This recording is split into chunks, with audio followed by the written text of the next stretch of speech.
Lo primero es que ¿quién dijo que las vacunas son solo para los niños? ¿Sí? Es un concepto, a todos nos quedó en la cabecita eso, las vacunas en los niños, ¿verdad? Y todos recordamos todavía con algo de trauma quizás algunas de nuestras últimas vacunas en la infancia. ¿Quién no recuerda pues aquí la lora esa por la vacuna de la tuberculosis, por ejemplo, ¿cierto? Y éramos pues niños y se nos quedó ahí y nos quedamos en la idea de que eso es para los niños, pero no, nada más alejado de la realidad. Las vacunas son definitivamente un tema para casi cualquier edad. Este es un mensaje de la OMS. OMS es Organización Mundial de la Salud, y donde dice que pocas actividades de la medicina han conseguido tantos resultados en la prevención de las enfermedades como la aplicación sistemática y masiva de vacunas a la población general, y probablemente ninguna otra actividad médica haya salvado más vidas. El tema de las vacunas es que fundamentalmente es un tema de prevención. Con la vacuna no vamos a curar a nadie. En medicina estamos acostumbrados a curar, o por lo menos a intentar hacerlo, pero se nos olvida un tema que es la prevención. Y uno de los fundamentales temas en la prevención en las enfermedades reumatológicas, cuando los pacientes están sometidos a terapias inmunosupresoras, como ya lo vimos en esa excelente charla que dieron sobre lupus, no sé si ustedes la recuerden, ¿cierto? Donde hablábamos de que el sistema inmunológico alterado, pues obviamente, seguramente nos va a fallar ante ciertas situaciones como las infecciones.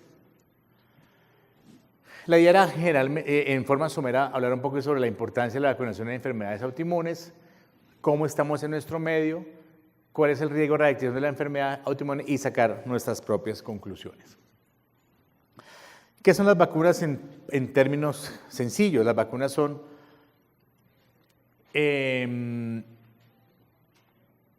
todo lo que podamos hacer para evitar la generación de la enfermedad mediante la inoculación, es decir, que entre en nuestro organismo eso que puede generar la enfermedad, bien sea vivo o muerto, entre comillas, o una fracción de eso que causa la enfermedad.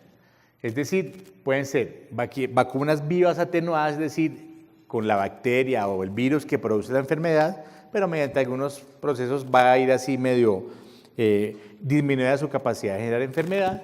Sí. O puede ser en forma de vacunas muertas o inactivadas, es decir, ya esa bacteria o ese virus ya no es capaz de generar enfermedad porque ya no tiene la capacidad de hacerlo, pero eso que nos inoculan o nos tomamos sí va a hacer que nuestro sistema inmunológico reaccione y tenga cómo defenderse el día en que esa bacteria o ese virus realmente nos ataque. Les voy a poner un ejemplo muy sencillo de cómo funciona más o menos la memoria inmunológica. Cada vez que ustedes llegan a su unidad residencial, el portero mira y dice, llegó el señor del 404 que tiene un carro rojo. Entonces, yo le abro la puerta. La primera vez le pregunta, ¿y usted para dónde va? ¿Y cómo es su nombre? Lo va identificando. ¿Sí?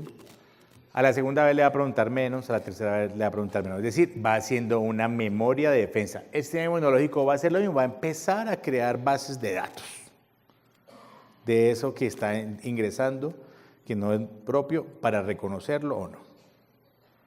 Y tener la capacidad de que cuando llegue el señor del 404, o mejor, llegue el carro del señor del 404, pero venga manejado por otra persona, dice, uy, usted no es, aquí tenemos que hacer algo, tenemos que defendernos porque algo intruso quiere ingresar a nuestro centro, a nuestra unidad residencial. Cuando algo ajeno a nosotros quiere ingresar, entonces el sistema inmunológico dice, sí, este ya estaba aquí, no hay problema, yo me defiendo, no pasa nada. Cuando es la primera vez que está ingresando esa bacteria o ese virus a nuestro organismo, entonces él se va a defender. ¿Cómo se defiende? Nos da fiebre, ¿verdad? Nos dan escalofrío, nos duele el cuerpo, porque el sistema inmunológico está tratando de defenderse, de bloquear esa infección. Las vacunas hacen que no nos dé esa fiebre intensa, no nos den esos escalofríos, pero sí se genere una respuesta para que cuando realmente llegue, él no tenga que hacer todas esas cosas porque ya tiene ¿Lo tiene identificado? Ah, señor, venga para acá, yo usted ya lo conozco, camine para allí. Quedó neutralizado. Esa es la idea de las vacunas. Entonces, les decía que pueden administrárnoslas en diferentes formas, bien sea por inyección o oral, bien sea en tabletas tomadas o en pastillas o en goticas. En reumatología, e insisto, y todos vamos a proponernos esa tarea, ustedes como pacientes y nosotros como médicos, doctor, yo nunca me he vacunado contra tal cosa, doctor, ¿cómo estoy de vacunas? Es tarea de todos, de ustedes como pacientes y de nosotros como médicos, porque esa parte de la prevención se nos olvida con frecuencia, por lo menos a mí, no sé a la doctora Monique, si le pasa lo mismo, que a veces vacunamos menos de lo que debiéramos. Esa es la verdad. Desde aquí ustedes pueden salir a pedir un carnet, como el señor, que los identifique como vacunados o no. Es importante este datico, miren, las infecciones en enfermedades asistémicas son 2 veces mayor que en la población general. ¿Eso qué quiere decir? Tengo aquí 50 pacientes enfermos de alguna enfermedad reumatológica, y aquí tengo 50 pacientes que no tienen enfermedad reumatológica. Es 2 veces más frecuente encontrar enfermos de infecciones en este grupo que en este. Eso significa eso. La razón es que, bien sea por la inmunosupresión, por la enfermedad en sí, como ya lo mencionamos, ya ustedes son expertos en inmunología, ya saben de qué se trata el tema, por medicamentos, acuérdense que hablamos de inmunosupresores, porque necesitamos que nuestro sistema inmunológico se suprima. Pero como el sistema inmunológico, como les mencioné, no es selectivo, para todo va a reaccionar con el mismo ejército, con las mismas defensas, entonces hace que de pronto la enfermedad la controlo, pero también me hago más vulnerable a las infecciones. Y esto es lo más importante, el desenlace que nos interesa es por la parte clínica, no porque yo vaya a mirarle a ver, tiene más anticuerpos contra esto, no, sino que clínicamente voy a tener menos episodios infecciosos. ¿De acuerdo? Esa es la importancia de la vacunación. Esta es una tablita donde se resume el tema de las infecciones en pacientes con artritis reumatoidea, ¿sí? Donde se hace una relación de medicamentos moduladores, lo que habló el doctor Philippe, versus fármacos modificadores después de 1 año. Y la vacunación definitivamente es terriblemente favorable para disminuir el riesgo de infecciones. Entonces es una de las premisas que vemos nosotros los reumatólogos como tratantes y ustedes como pacientes. Acuérdense que esta es una relación como el matrimonio, depende de los dos, cada uno va a aportar. Ustedes siempre recuerden a su médico, a su reumatólogo, a la doctora Monique, al doctor Flip. Preguntan mucho por Paul todavía, entonces al doctor Paul, ¿cómo estoy de vacunas? Doctor, revíseme, doctor, yo quiero que me vacune. Y nosotros estamos en la obligación de revisar ese tema. En resumen, las vacunas lo que van a hacer es ejercer una función sobre la célula B, que es la que produce los anticuerpos. Esto simplemente es para que, bueno, ya como sabemos un poquito de inmunología, entonces entendamos que hay 2 grandes grupos de defensas. Unas células que llaman células B y unas células que llaman células T. Con que ustedes sepan eso, saben más que yo ya de inmunología, saben mucho. Entonces esas vacunas lo que van a hacer es que esos 2 ejércitos principales, que son como la Marina y la Fuerza Aérea, o la Marina y el Ejército, o qué sé yo, cualquiera de esas 2 ramas que tienen funciones específicas, mejoren su capacidad de defenderse. La falta de vacunas en pacientes inmunosuprimidos, en términos simples, lo que va a hacer es aumentar el riesgo de infecciones que amenazan la vida. Y el cigarrillo, señores, vuelve a jugar un papel importante. El cigarrillo tiene muchísimos efectos adversos en el organismo. Ya la doctora Monique hablaba de la parte cardiovascular, el doctor Philippe hablaba de la parte como factor de riesgo en artritis reumatoidea, de mal pronóstico. Y se sabe también que interfieren en algunas situaciones o en algunas funciones normales del sistema inmunológico. Una razón más para dejar de fumar. El cigarrillo es definitivamente muy malo, ¿sí? No tanto es el tabaco como tal, sino la cantidad de sustancias que se producen cuando cuando hay combustión del cigarrillo y todos los químicos que se utilizan para su producción.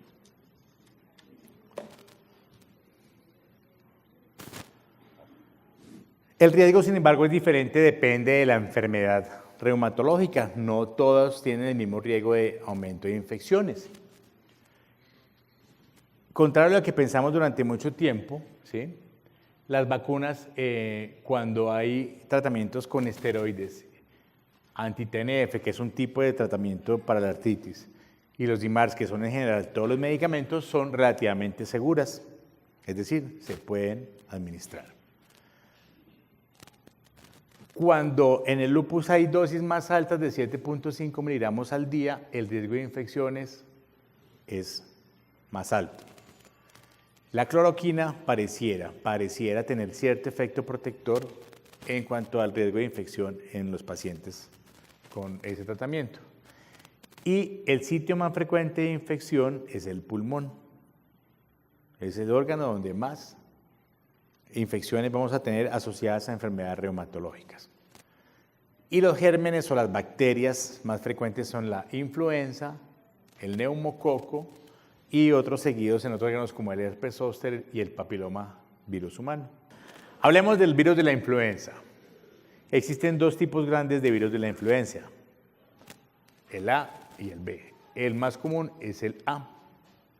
En Estados Unidos es el 7% de la consulta semanal, pacientes con cuadros de infecciones por, ¿en cuál estamos? Influenza. O sea, es un virus muy influyente. La influenza, acuérdense de eso, es una causa muy frecuente de infecciones en Estados Unidos. Entre octubre de 2014 y de abril de 2015 hubo 17.000 hospitalizaciones por esta bacteria, por este virus en Estados Unidos. Y las cifras por 100.000 pacientes años llegan hasta, en población joven como nosotros, todavía clasificamos todos ahí, 18.9 de 18 a 49 y de 54.8 a 50. Entonces miren cómo la edad, además de las enfermedades de base, empieza a ser, es que como tengo que espichar tantos botones, empieza a ser un factor a tener en cuenta. Entonces uno aquí ya pensaría, como médico y reumatólogo y como paciente, doctor, yo tengo más de 50 años,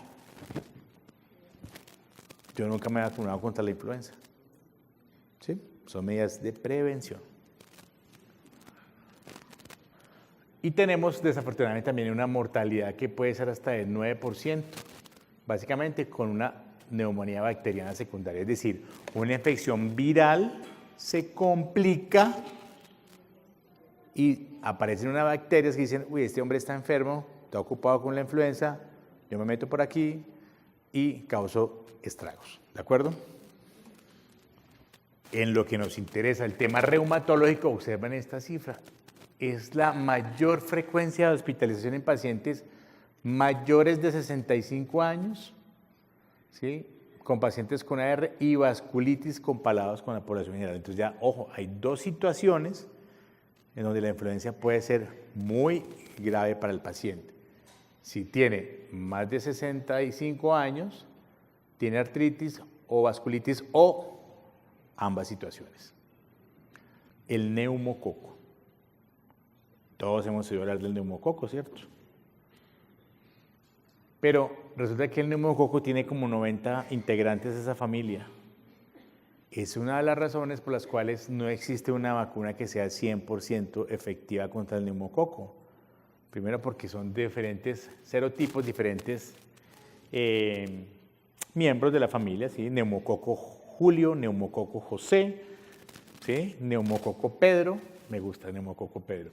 Son demasiados miembros de la misma familia que hace difícil encontrarles algo en común para que haya una vacuna realmente efectiva contra todo.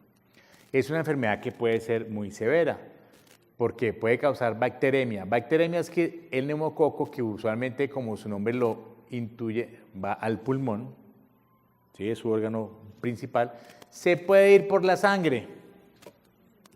Hace bacteremias, viaja por la sangre y puede causar meningitis, esa infección del sistema nervioso central, y otitis media aguda con bastante frecuencia.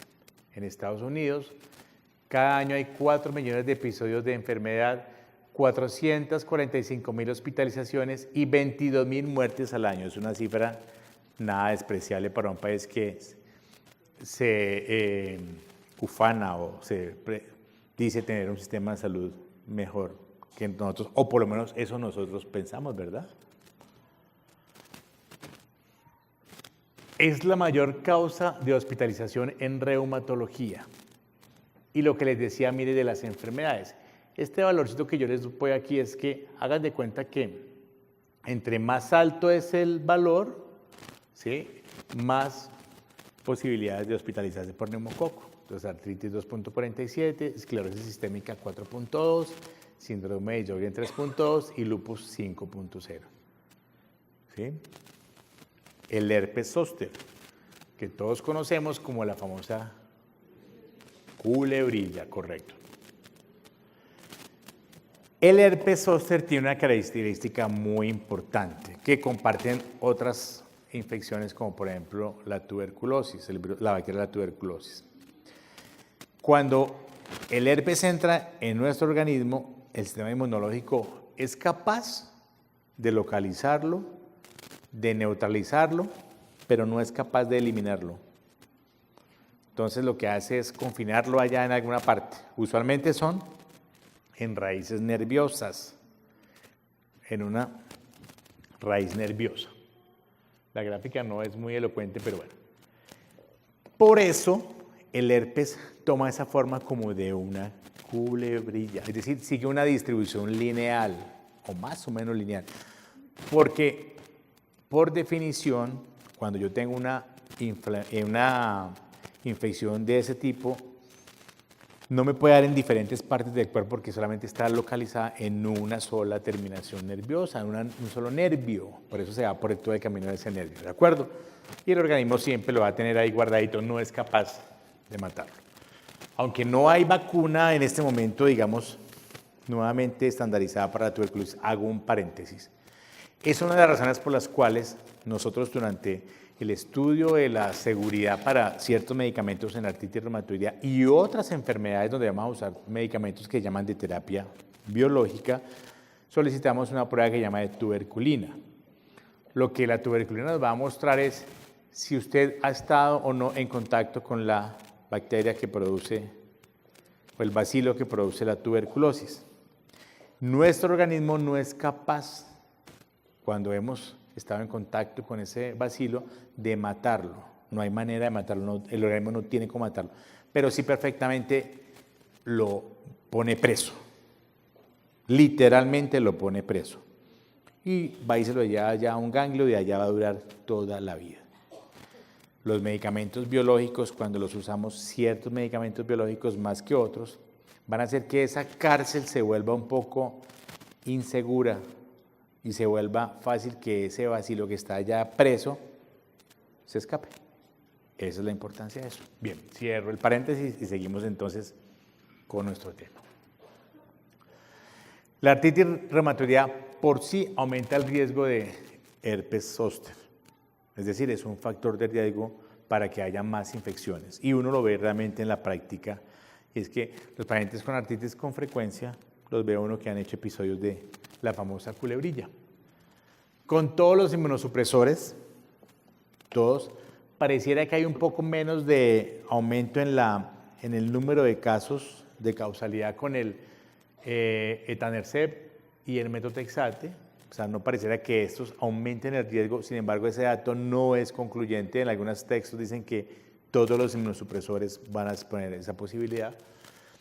En el lupus es mucho menor cuando el paciente tiene como inmunosupresores el ácido micofenólico o el micofenolato, que, por ejemplo, si está con ciclofosfamida, entonces pacientes con lupus muy severo, donde tenemos que inmunosuprimirlos, si yo lo tengo con ciclofosfamida, uno idealmente debería haber vacunado a ese paciente previamente, porque sabe que le aumenta el riesgo de que haga una infección por herpes zóster, pero usualmente ni la situación clínica lo permite, ni hemos tomado la precaución de hacerlo cuando le hemos diagnosticado el lupus.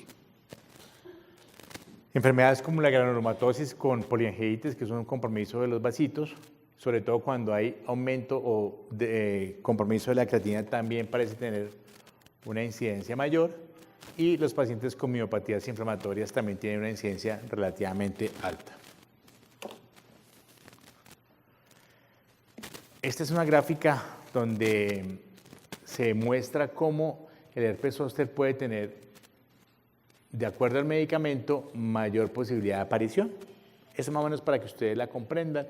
Lo que les decía, la ciclofosfamida es la que más posibilidades tiene de que haya infecciones por herpes zóster.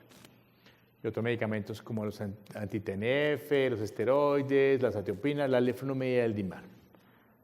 Y por sí solo estos medicamentos son capaces de aumentar el riesgo de tener herpes zóster y es una cosa que no hacemos de rutina, insisto, y todos tenemos que contribuir para que aumenten los niveles de vacunación entre los pacientes con enfermedades reumatológicas. El virus del papiloma humano es mucho más frecuente en pacientes con lupus que en la población general, un 24.6% sobre un 10.4%, es decir, más del doble. Y esto quiere decir que a los 3 años, el paciente tiene la enfermedad diagnosticada, tiende a equilibrarse un poco esa posibilidad de mayor riesgo. Es decir, empieza después de 3 años a ser el riesgo igual entre la población con lupus y la población que no tiene la enfermedad. Entonces es importante también que los pacientes tengan su vacunación. ¿Cuál es la eficacia de la vacunación en reumatología? Cuando hablamos de artritis reumatoidea, no se ve afectada la eficacia por la actividad de la enfermedad. Es decir, si está más o menos activa, la vacunación tendría el mismo efecto en el paciente. No se reduce el uso de la vacunación cuando hay anti-TNF, tocilizumab o DIMARs tradicionales. Pero si el paciente tiene rituximab o va a ser candidato a rituximab, se recomienda mínimo una ventana de 3 meses entre la vacunación y la aplicación del medicamento. Recomendación similar con abatacept y recomendación similar con todos los pacientes con lupus. ¿Cuáles son las vacunas que podemos utilizar en forma relativamente segura y eficaz? Tozoide tetánico, hepatitis, la del papiloma. Del herpes zóster realmente tenemos aún poca información. En artritis y espondiloartritis, la infección es 2 veces menos frecuente cuando se ha vacunado, o sea, reducimos a la mitad. Y en el lupus lo que hay es una respuesta más a nivel inmunológico que clínicamente y tiene que ver con el grado de actividad de la enfermedad. Pero en términos generales también se van a beneficiar del uso de las vacunas. Entonces, ¿qué es lo que debemos hacer? Primero, que no nos pase esto. Ahora no recuerdo cuál era la pastilla para la memoria. ¿Por qué? Porque tenemos que tratar de tener un listado de vacunación. Para yo decirle a mi médico, vea doctor, yo la verdad que yo recuerdo solamente me vacunaron en la infancia. Bueno, ya tenemos algo.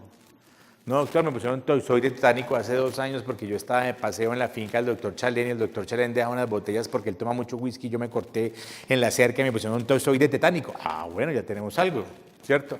Tratar como de tener esa lista de vacunación como pacientes. Si hemos tenido algún efecto adverso, manifestarlo porque hay vacunas que a algunos pacientes pueden causar un efecto adverso. Esto es importante, este es para nosotros los médicos. Tenemos que preguntar por varicela. En nuestro medio, un 19 a 20% de los pacientes nunca han sufrido varicela. Y la varicela en un paciente adulto es una desgracia. ¿Sí? Es una infección que puede ser muy grave, puede dar compromiso pulmonar muy importante, puede dar una neumonitis por varicela. Y esto es importante, que esto ya es una cosa más para el sistema de prevención de salud, para lo que nuestro Carlos quería que le diéramos algo para el sistema de salud. Sí, también este sería como un tips, y es que debe haber de las EPS como entidades promotoras de salud, estrategias para vacunar. Realmente estos deben hacer de programas de prevención. Ni siquiera deben ser del médico, deben ser programas de prevención en adultos. Todos los adúlteros a vacunarse. ¿Cuándo nos debemos vacunar? Idealmente cuando nuestra enfermedad esté en remisión. Eso es fundamental. En medio de la crisis, hospitalizado, doctor, vacúneme. No, no es una buena idea en ese momento. No es concluyente que haya recaídas de la enfermedad después de la vacunación. pero a largo plazo no se confirma, lo cual soporta aún más la costumbre que debería implementarse de vacunar a los pacientes con enfermedad. Y cuando hay recaídas de la enfermedad, son leves, transitorias y de fácil control. ¿De acuerdo? ¿Con qué medicamento me pueden vacunar? Cualquier medicamento que esté tomando para artritis, cualquier anti-TNF. Ojo, 3 meses antes de considerar uso de rituximab y el abatacer, dijimos también. Y lo que yo les decía, deberíamos vacunar a todos los adultos desde que les hacemos el diagnóstico. Estamos fallando los reumatólogos y es papel de todos, pacientes y médicos, ponernos al día en el tema de vacunación. A partir de mañana, doctora Mónica. ¿Qué dice el Ministerio de Salud con su Todos por un Nuevo País, Paz, Equidad y Educación? Esta es la tabla base de la vacunación en Colombia. Las que son a los 5 años, las que deben hacerse en niñas escolarizadas, mira aquí ya vacunan contra el papilomavirus. Las mujeres en edad fértil entre 10 y 49 años y las gestantes. Pero por ninguna parte aparecen nosotros los adultos, ¿cierto? Mujeres en edad fértil, pues cuando van a su control de embarazo les colocan su toxoide, pero a los demás no. Esto es lo que recomiendan, en resumen, esta es la charla. Yo les he mostrado esto y chao, me fui. Para el neumococo, ¿sí? La que más se utiliza es una que se llama PPV23, así se llama, esa vacuna. Para la hepatitis, en pacientes con riesgo, virus de la influenza, herpes zóster y papiloma humano. Esas son las vacunas que los adultos deberíamos tener como esquemas básicos. Y esta es la tablita que nos resumimos más. Sistema inmunitario debilitado, o sea, inmunosuprimidos o con pacientes con enfermedades reumatológicas, tratamientos con inmunosupresores. Dice que no se debe vacunar para el herpes zóster. Ojo, siempre que cuando el paciente está libre de enfermedad, su enfermedad controlada, podría realizarse la vacunación.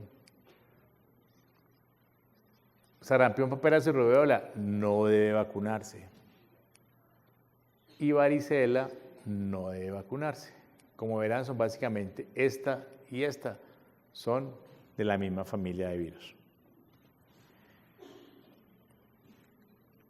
En resumen, la vacunación es una asignatura pendiente, y lo reitero, para pacientes y para nosotros los reumatólogos.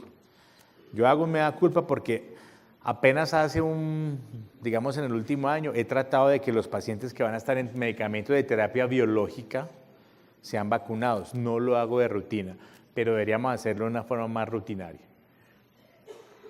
Es responsabilidad de todos, médicos y pacientes, disminuir estas infecciones que son prevenibles.